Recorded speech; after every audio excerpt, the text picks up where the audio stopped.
aho habereye ihonyabwoko muri 1972 tukaba tuzi yuko ryatanguye imbere rikanabandanya mu nyuma, twarakoze urunani kugira ngo ivyo bintu vyamaze imyaka n'imyaka bihishijwe, kuko barabishije cyane.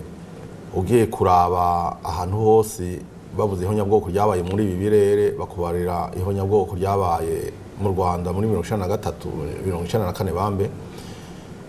Ivyo wacu vyadushikiye vyabaye imyaka 20 irenga imbere y'ico gihe, ariko nta muntu n'umwe yabicikana kuko vyabaye vyarateguwe neza, biraba izuba ryaka, abantu bagenda ku mirimo bisanzwe, abahutu barafatwa, barakubitwa nk'ibikoko, baricwa, bazikwa mu binogo vyinshi bishwaragiye henshi mu gihugu.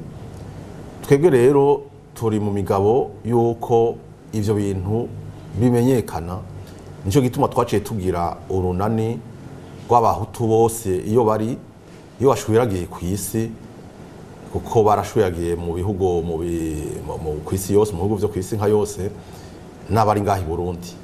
Tugashaka rero ko ivyo bintu bimenyekana icese. Hanyuma twaratanguye inama mu mwaka uheze mu kwezi kwa gatanu, inama ya mbere, kuko imyaka yose wombaza uti gituma mwabitanguye mutevye, nukubera yuko ico gihe twaciye tugenda twigira uturima rirenze kugira ngo turonke ukuntu tukiyorobeka, kuko uri umumenja ntivyoroshe kuronka inzira n'iteka. Kuzaho rero tugenda tugakura, hanyuma tugatangura kwiyumvira ivyatubaye ko vyabaye ku bavyeyi bacu igihe tumaze gukura. Ubu ni umwanya rero twabonye twaronse uko dushaka gukora ivyo bintu tukabikora atankomanzi.